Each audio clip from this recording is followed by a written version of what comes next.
Welcome to our paranormal afterlife.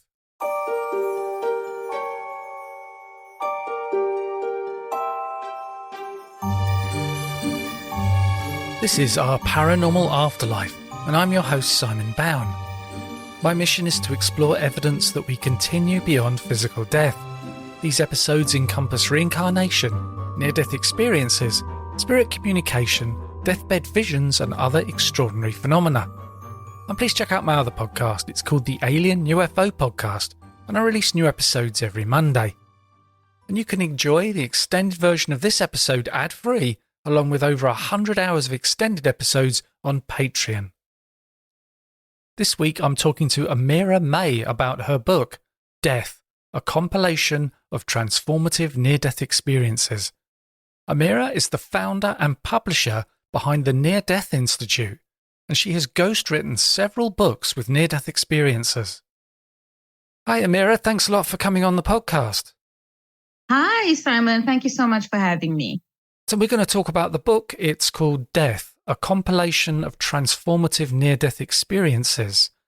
So can you tell us, how did it come about that you compiled this book? Well, I had actually been ghostwriting about near-death experiences I would say roughly for the last 10 years. It started for me when my grandfather died, and I had learned about near-death experiences to kind of, overcome my own grief and all the turmoil that I was going through. And so I found it so healing to read about these stories that I decided to seek out people who actually had these experiences and help them write their stories. So I would ghostwrite for them.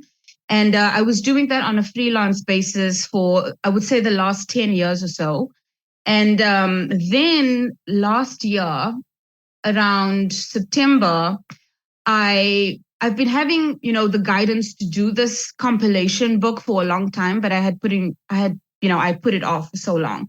And then eventually I just, did it. And I gathered all of the authors that, are in it. And we did the first compilation. And then after that first compilation, it was almost like, well, this is something that I'm, meant to be continuing with. And so more guidance came in terms of different topics and different people that should be featured in the book and so on. You kind of say in the book that, in a way, you've been led by your grandfather, but your grandfather died years ago. Yeah, I don't know if I was led by him specifically, and I don't know if I was led by him, directly, but definitely indirectly, because when he had died, I was very, very close to him, and I was dealing with a lot of grief. I was dealing with a lot of fear about death in general. My beliefs growing up were very fearful in relating to death, the afterlife, and all the things that go on, once you die. So because I had such fear-based beliefs, I was really afraid that I didn't know where he had went. Did he go to heaven? Did he go to hell? Is there a heaven? Is there a hell? If he was such a wonderful person to me, and if he maybe went to hell, where would I go? So those things, it was almost as if something had overcome me, where these thoughts were continuously in my mind. I couldn't rest. I was suicidal at a stage because I just didn't find adequate answers for what I was looking for. I had, started reading up on different religious books and different spiritual practices and spiritual belief systems, trying to find some comfort. And while a lot of the things did help, and I could piece a lot of the information together, and I did find comfort in that, nothing brought me the most comfort as a near-death experience. So I found this book. I was in a used bookstore, almost like a charity type store, secondhand books. And I went in the store, and I was looking through the bookshelves because I love books. I've loved reading. I've always loved books. And I came across a book that was in a box it was either going to be sold or it was going to be packed on the shelves or something, but it was in a box. And the book had, it was blue, and there was a blue sky and clouds and the light coming through the clouds, and was like an angel on the cover. And I so regret still today not knowing who the author of that book was, but it was a female author. and she was talking about she had died in a car accident. And she had experienced an afterlife where God was all loving and all accepting, and the love was unconditional. And she was talking about there not being any judgment. And there was a life review and all these, beings that she was meeting, angels and archangels. And my mind was blown. I did not expect to read what I had read. And I took a week to read and reread the book because I just couldn't believe that someone had had an experience where they had died and experienced what was on the other side and came back and told us. Because for me, the only way you're going to know what happens when you die is when you die. And you need to live a certain way with the hope and the belief that whatever you're doing is going to get you into heaven or the good place or a better place, And that wasn't good enough for me, because what if I was living according to all of these rules that were based in fear, and I get there and it was all for nothing? I didn't enjoy my life. I felt isolated. I felt afraid all the time. I was not a good person because I wasn't living a life I was happy with, just because of the fear that I might go to a place I don't like when I die. And so this book it just changed my life in so many ways. And that's why I started writing. And then when the near-death experience book came along, the co-author, Death, I had been getting guides and I had guidance from my guides. I had been getting information. Psychics would come up to me, or I would meet with my friends who were psychic, and they would tell me, oh my goodness, you need to be doing this. This is your purpose. You need to be writing about these near-death experiences. And so it was more confirmation than anything that this book needed to come out. I needed to do it. And also for my own growth, because I had been doing ghostwriting for so long, I was always in the background, right? Because I had never had a near-death experience. So I felt in a way not good enough to tell these stories. These stories were not mine to tell. So I would hide behind ghostwriting as a way to still be involved and still, very much be an active participant in the work, but still have that anonymity. How do you say that? Anonymity. Where I could be anonymous, and be in the background, yet still have an impact and help people release their own fear. That's the main thing that all of my books have in common. Is my main intention is to help people release fear, because fear had always been the driving factor in my life for a long time. Everything I did that I regret was because I did it out of fear or out of desperation or some type of low vibrational emotion.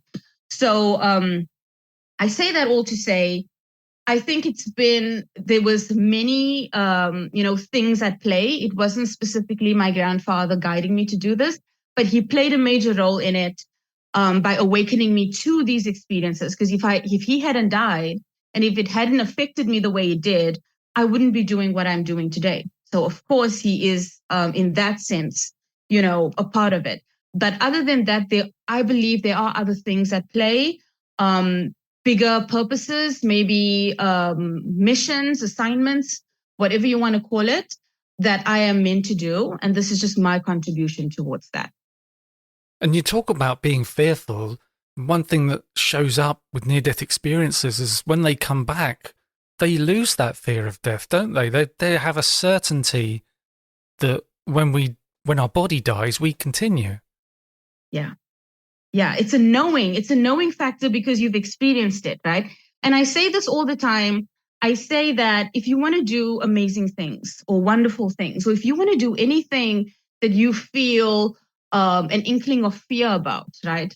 You need to go beyond faith that it's going to be okay. You need to go beyond belief, but you need to go into a state of knowing. And it's difficult to describe what a knowing is when you haven't experienced it. But that's why I love the near-death experience stories, because I don't have to experience it myself to know that it is real and that it exists, because so many others have experienced it and they've shared about it and they talk about it. So it's like I can lose my fear too, Because if they are human and they've experienced it, then I will probably experience it too. Maybe not in the exact same way, maybe not have the exact same experience, because that's one thing we know for sure. All of the near-death experiences are so different, yet they are somehow the same. So I know I will have an experience of some sort when I die. I just don't know what that is. And I'm okay with that. I'm okay with that not knowing, because I know that as long as I live my life in alignment, I will have a positive outcome. And that's something I've learned from near-death experiences as well, is that the way you live your life and the way you die, that vibration that you kind of calibrate throughout your life, that is the vibration that you will hold when you do make your transition from physical to non-physical. So that will very much determine the experience that you have. So if you live a life where you are in service to God, in service to humanity, if you are making decisions based in integrity, if you live a life that you are knowing that you are approving of because it's helping people, or it's doing something to improve your life or the lives of others or those around you, your family members, then that is really the vibration that it's going to build throughout your life. And that's what I do, you know? So if I do that, I believe and I know that when I die, I will have an experience that reflects that somehow, you know? You see that it's like people seem to have a near-death experience that's tailored just for them, and it's perfect for them. It's like they go to the place that would best resonate with their mindset. It's almost like whoever is in control, if there's anybody in control, some spiritual being, or you might say God, knows that person so intimately that the near-death experience they get is exactly what they need. Yeah. Yeah. And besides what they need on a spiritual level, or like a spiritual growth level, even the fun of it, the joy of it, right? So in the book Death, and my friend Megan Brown, she's a co-author in Death, but I speak to her often.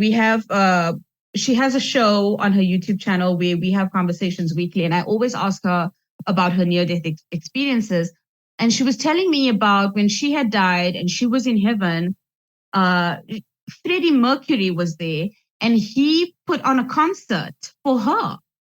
And there was a concert in heaven, and everyone was just enjoying it and having fun. And it was funny. And there was a comedian, and he was roasting her, and it was funny, and everyone was laughing. But it was so perfect. For me, I'm thinking that's not my idea of heaven. You know, that's okay. But for her, she was overjoyed because that is what she loved. She loves Queen. She is a Queen fanatic. She listens to Queen every day. So obviously her heaven would include Queen singing to her in heaven, you know? She loves comedy. She loves roast. She loves that kind of thing. So for her, that was a wonderful, amazing experience. And so it again shows what you were just saying about how tailored even the experience is when you get to heaven, right? When you are there and enjoying your time or doing whatever, it's all the things that you most like to do. And it's a kind of thing where also by her having that experience, when she came back, that's what was best for her to maybe change the way she lived her life. Because it seems to me sometimes people have a near-death experience, and it's almost like the spirit world is looking down on them and thinking, oh man, we've got to have a word with this person. This person needs a short, sharp shock to get them back on path. Yeah, I think that could be the case. I think there are some times where, you know, you need a little smack upside your head so you can just, you know, gather yourself and just, you know, be back in alignment. But I also think that we make agreements, you know, and contracts before we actually incarnate in this lifetime. So if I had a near-death experience in this life, I would imagine that I had an agreement or a contract of some kind when I was planning the blueprint of this lifetime, that I would have a near-death experience, or I would have, you know, multiple near-death experience or multiple opportunities to experience that should I need it at that time in my life. So even with a little bit of freedom where it's planned, you can take it. Here's an opportunity to do so, or you can choose not to if you don't need it at that time or something like that, I did want to ask you about the Near Death Institute. Could you tell us about it? Yeah, so the Near Death Institute was basically founded around the time when the book Death was being planned for. It's really exciting because the Near Death Institute really wants to promote and wants to amplify the voices of people who have had spiritually transformative experiences.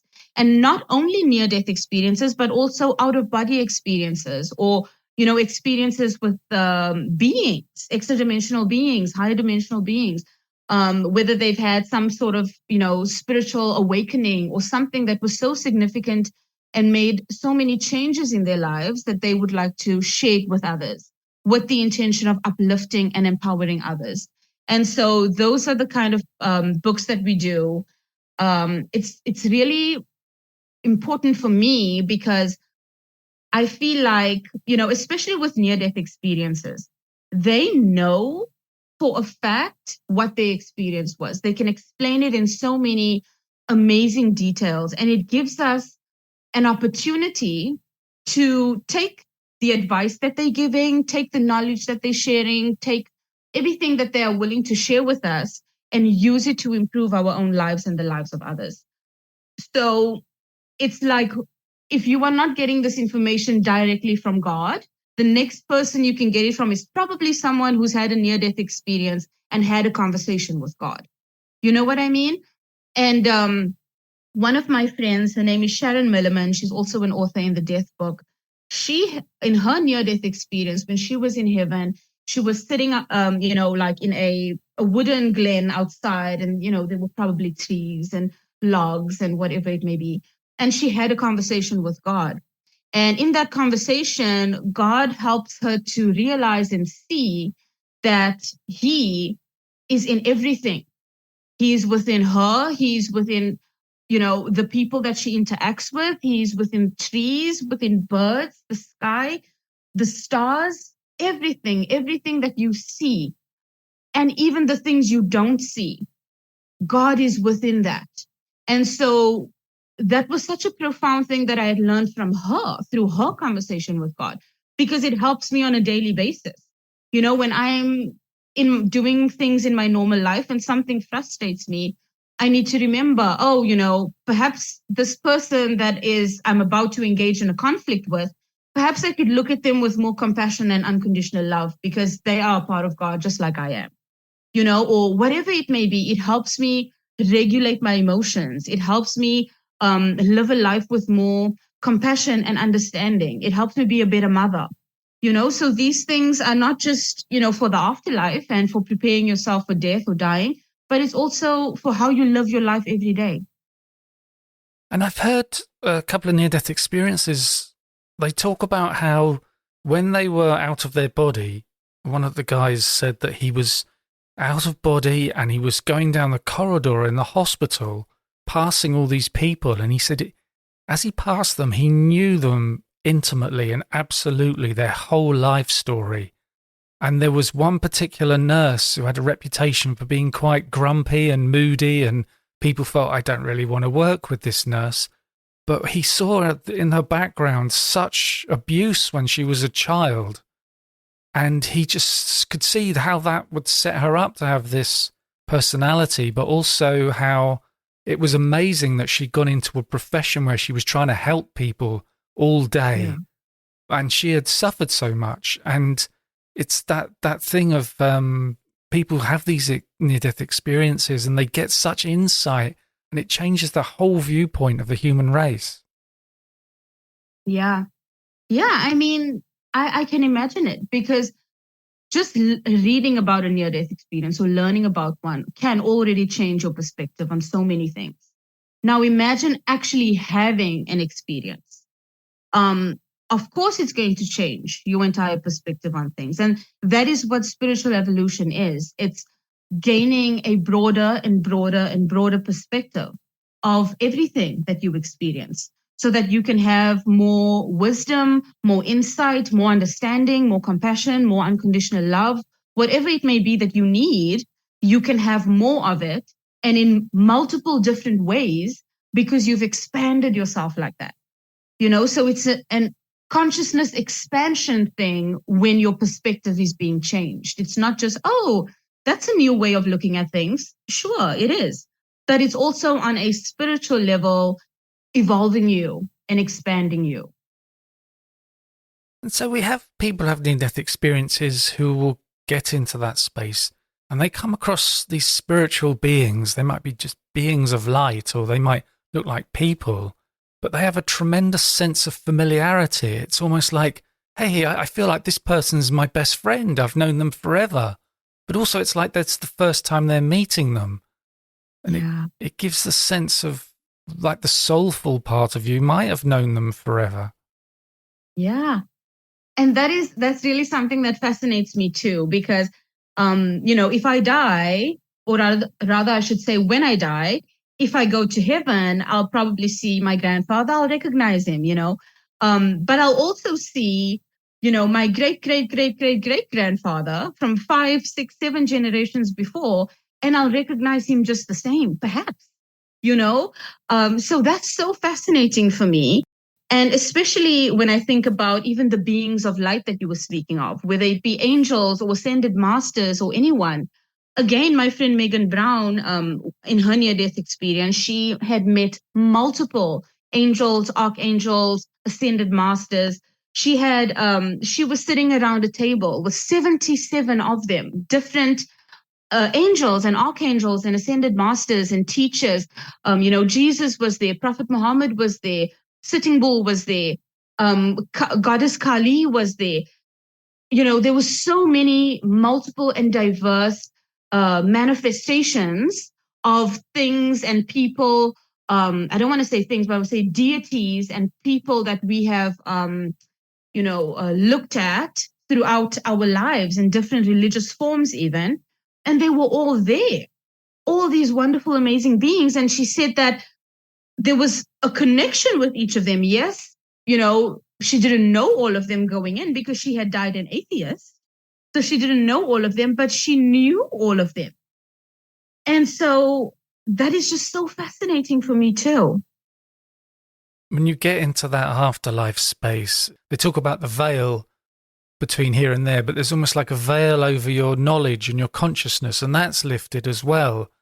Because people talk about having incredible knowledge about the universe while they're there, and then when they come back, it's all gone. Yeah. I wonder why that is. I know that to a certain extent, they do probably have an agreement if they will remember the experience or not, or if they will remember what they will remember, if anything. And I think also there's probably whether it's relevant for this lifetime or not. Is it really relevant for you to remember everything? Is it not?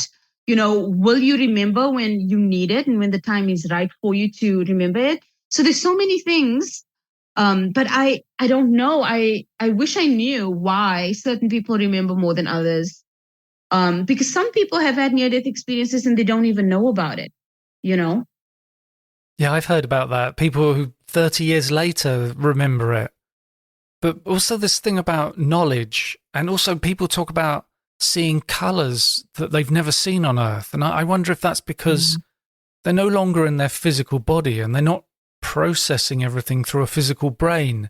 So their physical eyes have a limited spectrum, but they're not limited by physical eyes anymore. And maybe then their thought process, or you might say their intellect, is so much more because they haven't got a physical brain dumbing it all down. Oh, yeah, I would say all of that. Everything you've said absolutely probably plays a factor. Because, again, you don't have physical eyes with all its limitations, which can only see a tiny portion of the spectrum of visible light. That's the first thing. And the second thing is the brain. Like you were saying, the brain.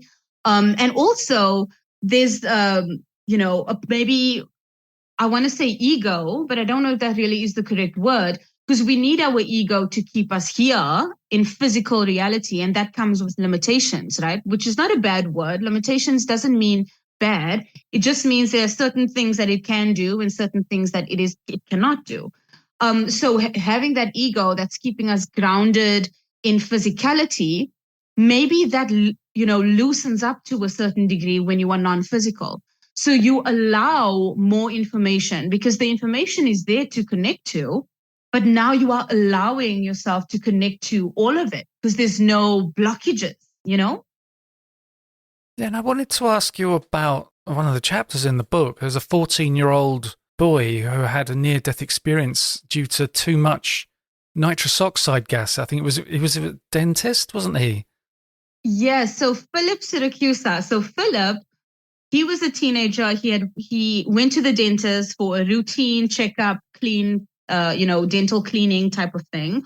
He went with his mom, and I think he had an allergic reaction to the gas that they were giving him for pain relief or for numbing. I'm not sure. We don't use the gas here, so I don't know what exactly the purpose of it is.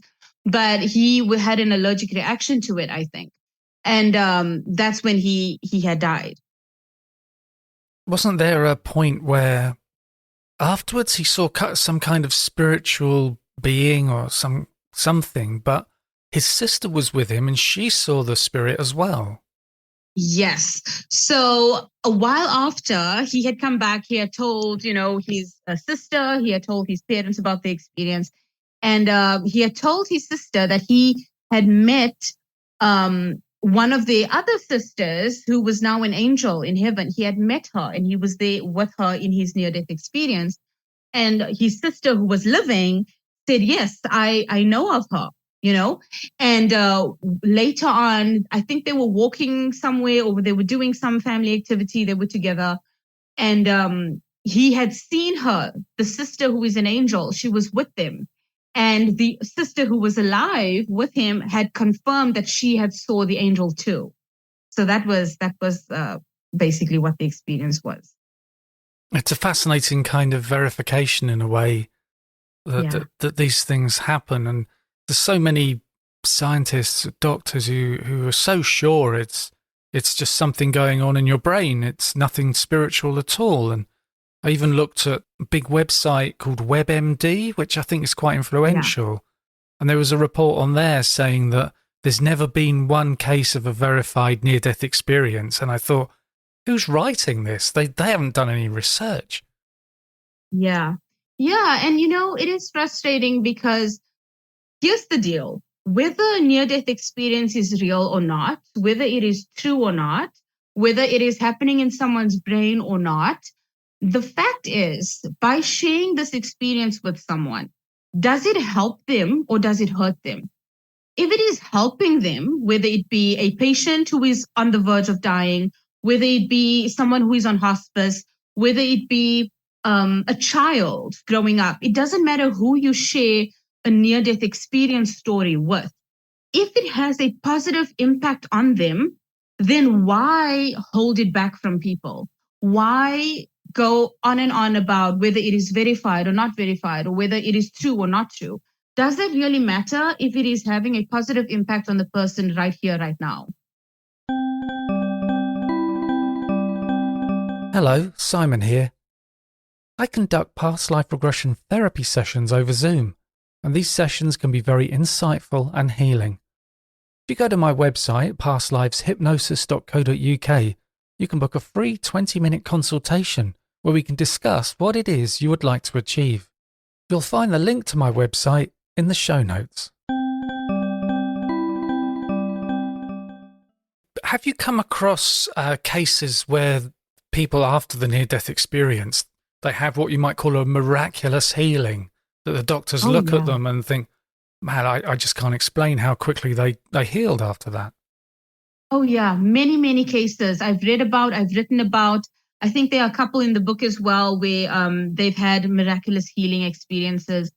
And there was one I read about, so fascinating. I'm not sure if I read about it somewhere or if it was maybe a YouTube video I had listened to. I can't recall exactly. But there was this guy who was working in some type of factory, like a factory that produced furniture, but they were processing the wood for the furniture. So they would receive giant, huge logs that, from trees. They would receive these logs, and there was multiple different equipment in this factory. And obviously it's a dangerous place. And one of the guys was crushed. One of the workers was crushed by a falling log or a piece of equipment. I'm not sure which it was, or if it was both.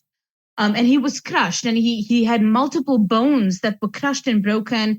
He immediately lost consciousness. All the other people assumed that he was dead because of the impact. And when they had finally managed to remove the equipment from on top of him, or the log, or whatever it was, and get him to where he could receive medical treatment from a paramedic, they had said that he was completely mangled. There was no way he was going to survive. And if he did survive, he would be extremely, have multiple broken bones and many multiple injuries. And he said that once he had came back to his body, it's like he sat up, and when he was in his near-death experience and preparing to come back to the body, he had seen how the bones were fusing back together and how his body was healing itself. Well, it wasn't healing itself. His angels or whoever was with him in his near-death experience was helping to heal him. But he had seen the healing take place with his non-physical eyes, obviously. He had come back to the body. He had sat up. And he said it was almost as if he was in a daze. He woke up from a deep sleep where he couldn't remember much. He knew that he had got knocked over, but he had sat up almost as if, he had just passed out for a few minutes, and he came, back into consciousness. But his friends described it as a horrific accident where he had multiple bones broken, and he was completely mangled, and he just sat up. And he was perfectly fine. He had some minor cuts and scrapes, but no major broken bones or injuries. What other after effects have you heard about? Because I've heard people, they seem to become very psychic, or even that they can't wear watches anymore because they keep stopping. Oh, yeah, there's a lot of those as well. I think, perhaps near-death experiences for some is a catalyst or some kind of, I don't know what the correct word is, but it just activates the gifts that they already had within them that were maybe dormant, because we all have the gifts. We all have the gift of clear audience and clear sentience and, all of the clairs, we all have them. It's just whether it's online and it's activated, and if we are using them and practicing them. So I think the near-death experiences for some are maybe an awakening, a catalyst to, reignite those gifts and help them come online quicker or in a more stronger way for them. And then when they get back to their physical lives, they can suddenly channel, or they can suddenly, see and hear people who have passed on, or, whatever it may be, whatever gift they have, it's more activated now. And it takes some a little while to get used to it. But for some, it feels like, I've been doing this my whole life, and it's so easy for me, and it's so enjoyable. And, they start practicing more with those gifts. So that's good too. So it's very fascinating indeed. I wanted to talk to you about the life review that some people get, and also judgment, because it's sort of something you touched on earlier about why should I do all this stuff during my life to find out I'll go to a bad place when I die. But it seems like when you die, there isn't any judgment, or perhaps the only person judging you is yourself. Yeah. Isn't that something? Because for me, I had learned when I was growing up that you will be judged for every single thing you do. And in fact, if your bad deeds, throughout your life, are outweighing your good deeds, and I'm not sure what scale exactly is being used. I'm not sure, how it's being measured exactly, the good and the bad deeds. I'm not sure if there's a point system. I never went that far. I did think about this as a child, but again, I had to pull myself back from those thoughts, because even thinking those thoughts was a sin, was something bad to do. So, but that's, I digress.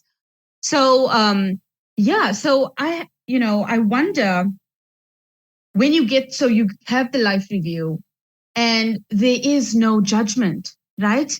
So you're watching your life and you are watching how your experiences and your interactions with others, how it affected them and the ripple effects of those things. And you're looking at choices you've made and the ripple effects of those choices and, all kinds of different things. And you are kind of experiencing it in real time as you are watching it. And sometimes you're alone. Sometimes there are guides with you. Sometimes there are others with you, but there's no judgment. It's almost like literally a life review. You are reviewing your life to see, is there something I could have done better? Can I improve on something? Is there a better way of doing things or saying things? Or, how could I have handled the situation better? Or what could I have done to make this improved in some way? So it's just so beautiful because yes, you have this life and we make it so serious, right? We make it serious to be alive. Everything is so serious. But at the end of the day, if you mess up and you mess up really badly, you'll just get an opportunity to come back and do it again.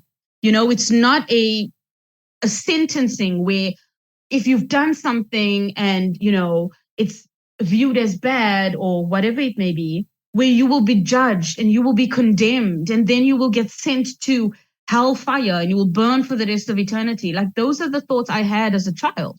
And that's why I was so terrified because I wasn't a good kid.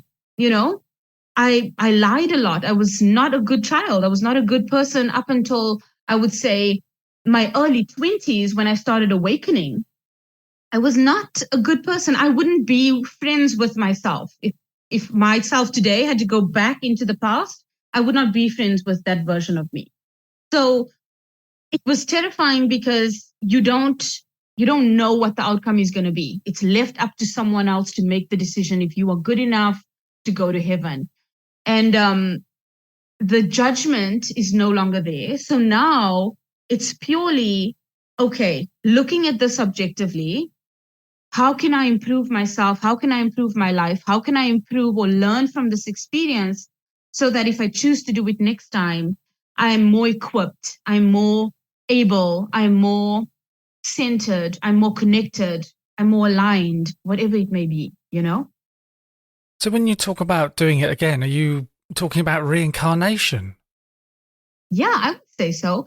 Though reincarnation, we speak from a linear perspective, right? So I'm having this life and then I'll have another life next. And I had past lives. So it's a very linear on a timeline, point of view. However, I do believe that it is not linear. It is simultaneous. So it's more like a changing of frequency. So if I have me as I am now, I have multiple incarnations that are happening at the same time right now. I am focused in the here and now. My consciousness or this aspect of my consciousness is focused in this experience right now, having this conversation with you. But there are other lifetimes that are simultaneously happening. It could be Earth lifetimes. It could be other lifetimes on other planets. It could be anywhere. I could be doing anything, anywhere. But those consciousnesses or those experiences I'm not focused on them. So when I die and I go into spirit, I can then decide if I want to shift my focus, my consciousness, shift the focus onto a different experience and go and experience that. I had also learned, which is so incredibly fascinating, I had learned that there are certain civilizations, not Earth civilizations, so certain ET civilizations who can experience having a temporary incarnation. So if I was a different alien race and you were a different alien race, you could choose to temporarily embody an incarnation in my world and experience my world. And once you are done with that experience, you would leave, you would remove the shift of your consciousness, the focus of your consciousness, and the body you had occupied would just reabsorb into the planet or whatever was made to make it. How fascinating is that? Yeah, it's the thing I wonder about sometimes is that from so many people's point of view is that with religion and reincarnation, the view is that it's Earth, it's all about Earth. We only reincarnate on Earth, and religion is all about Earth. But the universe is such a huge place. Oh yeah, oh yeah. I spoke to my friend Megan about this the other day, and I said to her, we think, because humans, we tend to think we are the most important. We are very narcissistic, right? We are the most intelligent. We are, the best. Everything is just about humans. Sometimes to our own detriment, and we don't even realize it, but that's beside the point. So having this perspective of it's all about me, it really narrows your perspective in such a way, because if you can zoom out just a little bit and just think of our known universe that is so massive, do we as humans honestly want to say that there isn't life out there? There is an other life out there that is more sophisticated than ours. Because again, we're doing everything and we're making all these observations and all of these predictions with our human limited understanding, our limited senses, our limited point of view, our limited thinking capacity, even the fact that we cannot see all of the light spectrum, we can only see a tiny portion of the visible light spectrum with our eyes. That alone should tell you there are things beyond what I can see and hear and smell that can exist. There are other things out there that I cannot see because of my limited vessel. So how can I make predictions like there are no other, life forms out there, or there are no other civilizations on different planets or whatever it may be, if my eyes cannot even see all of the light spectrum? How dare I say that? So for me, it's always so weird when people say that, because it doesn't make sense to me. But on the other hand, thinking of all of the different life forms, I was saying to my friend Megan, isn't it fascinating that it doesn't matter whether you are a human, whether you are an ant, whether you are an ET on a different planet, whatever you may be, it doesn't matter where or when you are in the entire universe, God the creator is still God the creator for you. So we as humans, we look at God through, the Christ consciousness or Krishna or whatever, Allah, whatever you want to, see and connect with for the divine. But on another planet, they perhaps don't have a Christ consciousness or this or that, the way we call it. They experience it in a different way. They experience it in a way that we cannot relate to because ours is so different. Yet, God is still God for them. And it's still God for us too. And talking about God and Jesus and other, religious figures, I find it interesting that atheists will have a near-death experience and they may meet Jesus, but then Christians have a near-death experience and they don't meet Jesus. I just wonder what's going on there. Yeah, that is fascinating. I also wonder about that too, because I would think that you would probably, meet, or you would see a religious figure or a spiritual figure that you would have some type of connection to that you've had in your physical life. But then I thought about it that maybe you have the experience that's right for you. So maybe if you are a Christian and you are Christian in this life and, you expect to meet Jesus when you die, perhaps you won't meet Jesus when you die because that is not the best for your, I don't know, your evolution right now, your spiritual evolution, your path, your journey, whatever experience you were supposed to have and the learnings you were supposed to have from it. Perhaps it's not aligned for you to meet with Jesus. Maybe you need to meet with someone else so that you can have a more expanded understanding when you do come back to your physical life or whatever it may be, And the same with the atheist. they have no one to connect to because they don't believe in anything. And having not believing in anything or expecting anything, they are then open to anything and everything. So maybe that's why they get to experience everything, you know? And talking about, getting the near-death experience that's just right for you, some people have distressing near-death experiences. So Yeah. and I've talked to people who've had these experiences and they seem like the nicest people in the world. You wouldn't think that they would go somewhere that seems like hell, but it does happen. Yeah. Yeah, it does happen. It really does happen. And again, I wonder if there's a connection between, how you've lived your life and how you die, and maybe also to a certain extent what your agreements and contracts were, and if that experience was supposed to teach you something, or if you were supposed to learn something from that experience.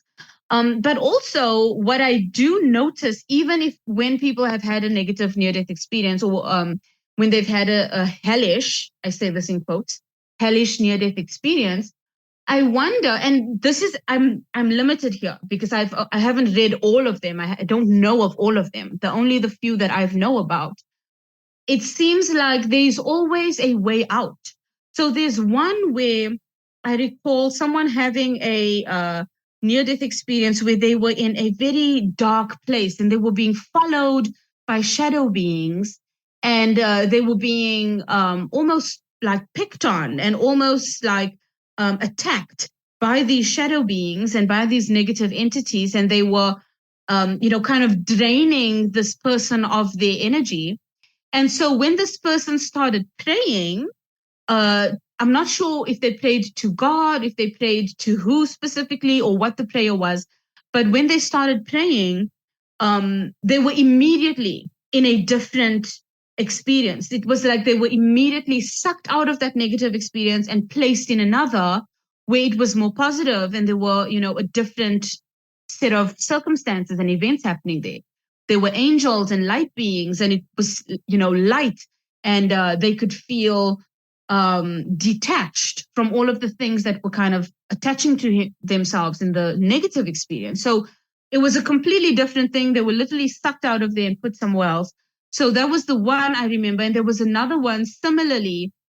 They also had an experience where they were in an extremely dark, almost void, but there was something in the void that they were afraid of that they couldn't see. So they were afraid, but they were not sure what it is, what they are to be afraid of.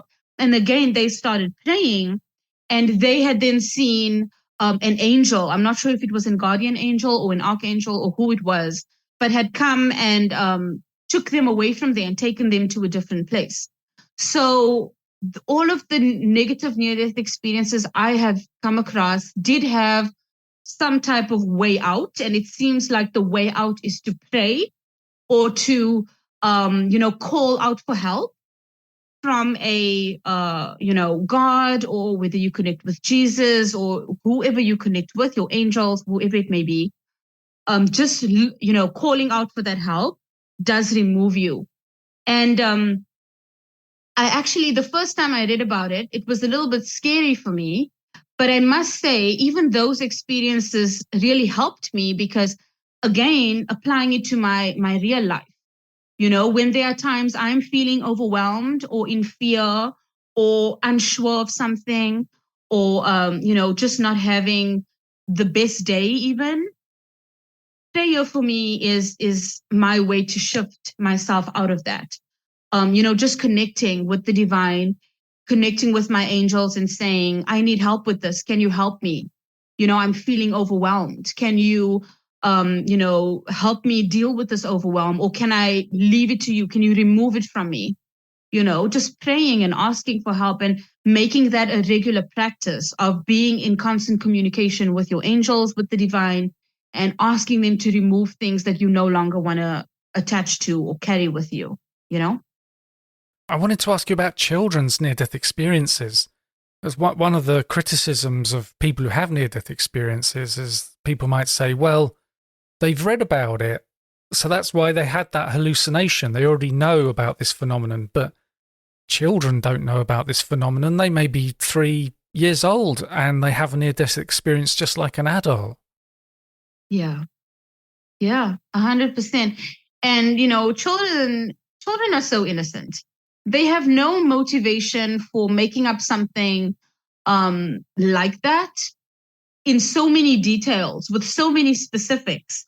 If a child is going to lie about something, they'll probably just, say what they think is the right thing to say.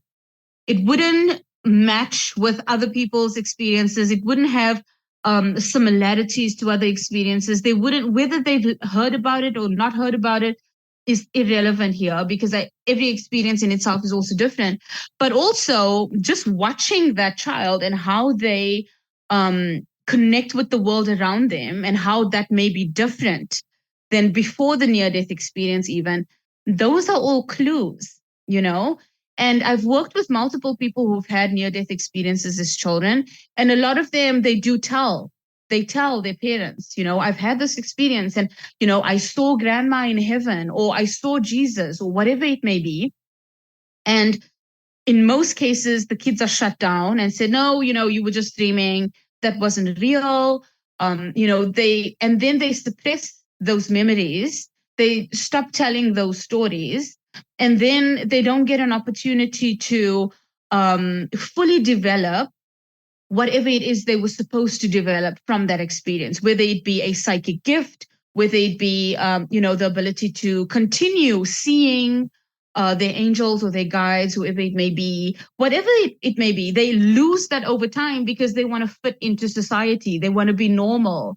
They don't want their parents to yell at them anymore for telling stories and making up lies, So it's tough. And I really feel bad for the children who are suppressed, because again, it doesn't mean because you are in a child's body that you are less of a soul, that your spirit is less than someone else's.